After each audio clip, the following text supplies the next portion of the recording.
We're gonna be the next Metallica!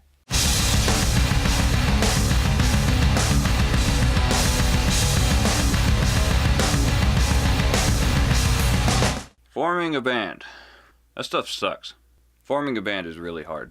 A lot of people get discouraged when they're trying to form a band because, quite frankly, very, very few people want to actually put in the work and time that it takes to form a band that is sustainable, that are actually going to impress people. When forming a band, many musicians think you're going to get together, you're going to learn a few songs, you're going to get gigs, you're going to go out there and just blow it up. And people are going to love you, and you're going to start signing autographs, and everything's just going to come to you like you're some sort of ridiculous magnet.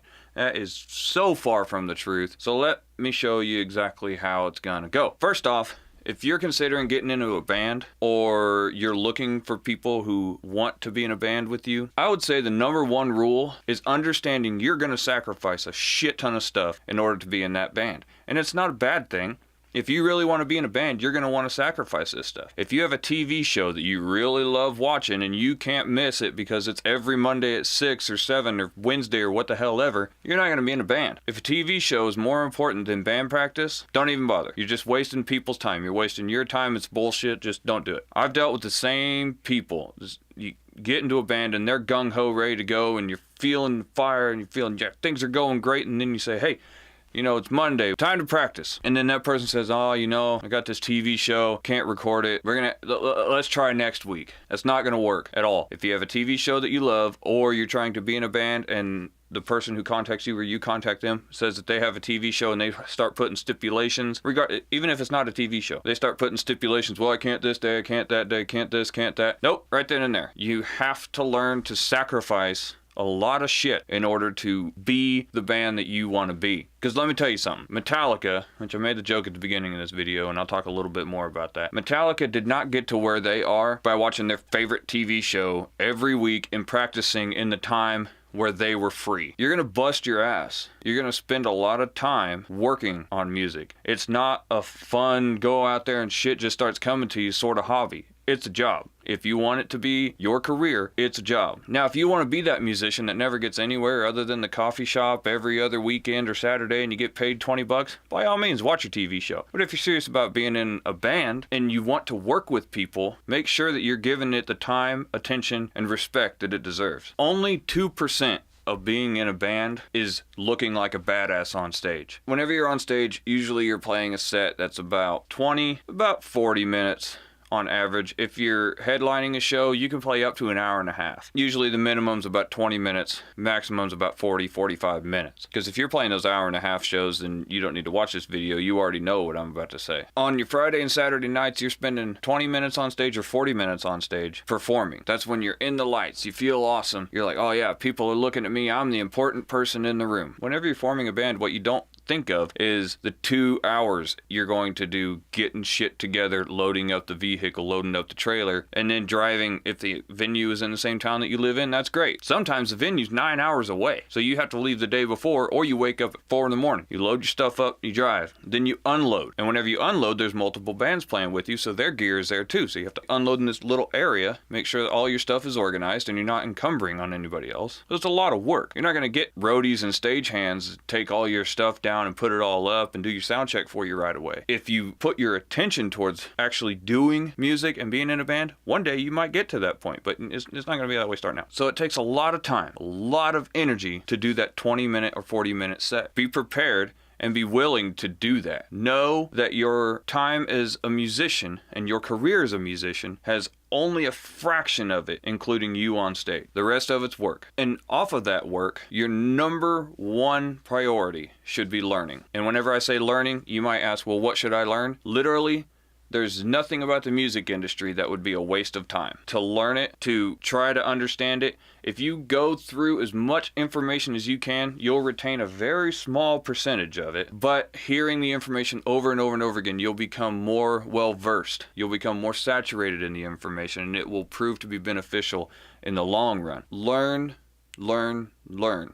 Watch videos on EQing guitars, miking guitar cabs. If you're a guitarist, don't just think you have to only learn about guitars. Learn about bass, learn about vocals, learn about drums. Because if you're at a gig or you're at practice, and hopefully this doesn't happen to any of you, but one of your band members gets into an accident, or they're running late, or they had a flat tire or something, you should be well versed enough, if you want to be a professional, to be able to go over to their instrument and figure it out in the gap that they won't be there. I'm not saying if you're a guitarist you should be able to be the drummer for a show. I'm saying that if you're the guitarist, you should learn and understand how to set up the drummer's kit. The drummer should know how to work your amp so that you're fluid. You are one entity. You work together. And you should learn about marketing. That's super important. You have to learn how to market yourself. And in today's industry, it's increasingly hard yet easy, because with the internet and social media, there's a lot more accessibility that you have. But that also means that there's a lot more accessibility that a lot of other people have. And don't play the game of just fighting and clawing and, dog eat dog world, because you won't get anywhere doing that. You'll just look like an asshole. So never think that you're better than anybody else, but learn about marketing. Learn the strengths of the band. Learn how to promote yourself in an effective way. If you're going to be doing a show, what do you offer the venue? Because the venue is a business. Realistically, they don't give a shit about you or your band unless you can have a mutually beneficial relationship with them. If you can say, hey, we're a band, we usually bring in 500 people, and the sales of our merchandise is X amount, and we've gotten reports from other venues that sell X amount of alcohol. If you can tell that to multiple venues, you'll get more gigs. The gigs will get bigger, because the more that you add those up, the bigger your profile gets, the bigger your promotion kit gets. So learn marketing, learn how to promote yourself. And right next to that is business development. What is the goal? Is your goal to be a band? Because that's realistically a pretty broad and bullshit goal. Or is your goal to be a professional musician with a group of guys, or by yourself even, like me, and make your living off of music, off of writing, recording, or performing music? So learn business development. Learn the tools and skills that you need to attain the goals that aren't just, I want to be a musician, I want to be in a band. No shit. What do you actually want to achieve? Do you want to be a band that doesn't really leave your state, but yet you can afford to pay your bills playing music every weekend? Or do you want to open up for a major band at Rock am Ring in Germany? Because if you want to get to Rock am Ring in Germany, you're gonna have to be pretty damn serious about what you're doing. Another thing is brand appreciation. Being a musician, of course, it is about writing and creating music, but who are you? Who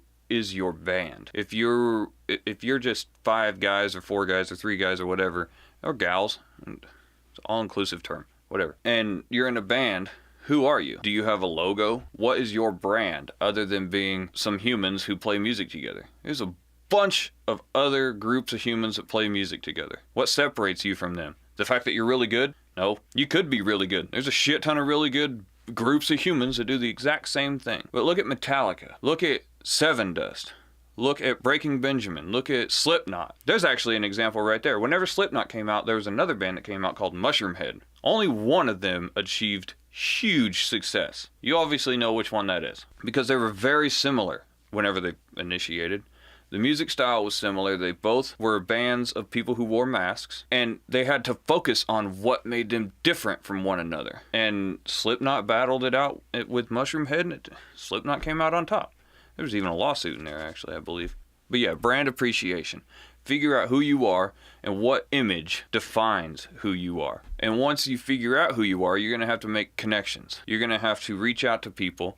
If you're wanting to perform in places, that's going to be a lot of work. Reaching out to the talent managers of venues, trying to get gigs. And you're probably going to get told no a lot. So, it's important to start out at your local bar or your local small venue that embraces and promotes local music. That's very important to do. Don't ever shy away from that. And work your way up. Which also kind of brings me to the fact of, if you're a band and 3 months go by and you're saying, man, things are not happening. We're not getting gigs. We're not bringing in, more than 5 people or however many members happen to be in the bands who played before you. Because all of us have done that. All of us musicians who have been in performing bands have played those gigs where you're standing on stage and you're giving it all you got, and you look out into what you thought was a crowd. All you see is the other musicians who played before you, or the musicians who are going to play after you. They are your crowds. It's very depressing, but that's what you have to go through. Nothing More played a show in Las Vegas, I think it was. And Johnny was telling a story about they were in this venue and there was one guy there. It wasn't a venue, it was a bar place. There's one guy there sitting at the bar, and Johnny thought to himself, what am I going to do to grab his attention? Because that guy wasn't there to see Nothing More. It was a flop show. But then by the end of it, that guy was interested. The next time that Nothing More went to play that venue, it was sold out. That's the important stuff. To put in the work when it looks like the work is not being appreciated. And it's hard. You get depressed. You know, you ask yourself, why are you doing this? You're not getting anywhere. It's just a battle you have to weigh. The depression's never going to go away. You know, you have the rocket theory where, you know, to the people who are not on the rocket seems to be moving really fast. But if you're strapped to the rocket appears to be standing still. So the depression will be there. Just bust your ass and play the shows and show the people who are at the venue. Could just be the bartender. Show them why you deserve to be one of the awesome bands that everybody knows and become a household name. And whenever you are practicing as a band or practicing as an artist, it's work. You have to put in work. Sit down, discuss with each other what your goals are. Discuss writing the songs. Don't just sit there and have that one guitarist playing his fucking noodly solo in the corner while the drummer's sitting there rapping on his damn snare drum, and it's nothing but a bunch of noise and chaos while there's one person who's serious about doing the work. You have to find people who are on the same level and have the same mindset as you. It's a job, it's a career, if you want it to be. Treat it as such. If you're at your job and you are a mechanic, or you are working at McDonald's, or I don't give a shit what you do. If you're at any other job and you just sit there and flip things around because you don't feel like working, probably not going to be at that job very long. Music is the same way. You have to really focus on the work. It takes a lot of work. And whenever you're not at band practice, you still need to be rehearsing. You need to be grabbing your guitar or grabbing your drumsticks. You know, play on your knee. All drummers have done that. All drummers have had that bruise on the top of their knee where they just sit there and smack the top of their leg. You know, if you're a bassist, play your bass, run through the scale so that whenever practice comes around, you can all come together and things will move faster for you. The more work you put into it, the faster things will move. But don't put in bullshit work. Put in legitimate work. Actually put the effort into making what you are doing a great thing. And then whenever other people see what you're doing, they will appreciate the work that you put into it. You know, actually, this brings up a story. And this is where I'll end with it. I was in another band. I was the frontman and the rhythm guitarist of another band back in the day, and we really meshed well together. Things worked out, and I mean, it was moving fast. It really was. We would practice twice a week, and whenever we practiced, it was 3 hours, and we focused on practicing. And whenever we played our very first gig at this bar that was 45 minutes away. We were opening for this headlining band that was releasing their album that night. So there was, how many bands? 4 bands that night. 2 bands played before us, then we played, then the headliner. And like I said, it was a CD release party, so there was a lot of people there. I mean, there was way more people in this bar venue than what legally should have been in there. It was pretty cool. And we loaded in, and I mean, we were ready. Nervous, you know, but ready. We got on stage, and whenever we started playing, we had practiced so much, and we had put so much focus and energy on being tight, on being one. Whenever we played, we wanted things to come together. Whenever we hit that one, we wanted everybody to hit that one with us. The crowd immediately erupted. The energy was huge. I mean, it was one of those gigs that I'll remember for the rest of my life. And I went off the stage and was standing on the monitors that face the crowd. Whenever you're there, you get hit in the face with the monitors there. I was standing on there and I was looking out over the crowd. Shit ton of people. I could just see them going up and just kind of disappearing, really. And I noticed that we were playing so heavy and so loud that pieces of the venue ceiling were falling into the crowd, and the crowd was ripping it up and throwing them everywhere. It was utter chaos, and it was fantastic. Whenever we got done playing, the headlining band went up, and 90% of the crowd left. They were wore out. The energy was there. We brought it. It was like lighting a torch on gasoline. It just exploded. And the headliner came up. They were playing their set, and they probably played to, I mean, it wasn't even a quarter of the people who were there when we played. The people who were there for their release party. And after that, the headlining band told us they will never play after us again. And they always wanted to open for us. Opportunities from that night unlocked left and right. Radio interviews, people wanting autographs.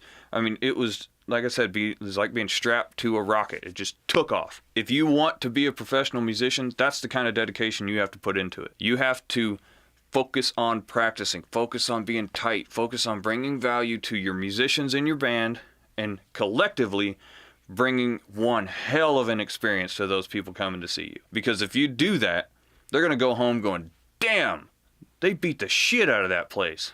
I'm going to see them next time. Don't forget to follow me on Instagram, Twitter, and Facebook at Stenosis Music. And you can add me on Snapchat too if you want to get a more in-depth look behind the mask behind the face and learn more about me and what I do. Add me on Snapchat at Stenosis Music. And if you want to learn more about the life of a musician, don't forget to subscribe and like this video. And comment down below. Let me know what your suggestions are to people who want to start a band. Let me know what your experience is and what you've seen down the way. We'll see you next time.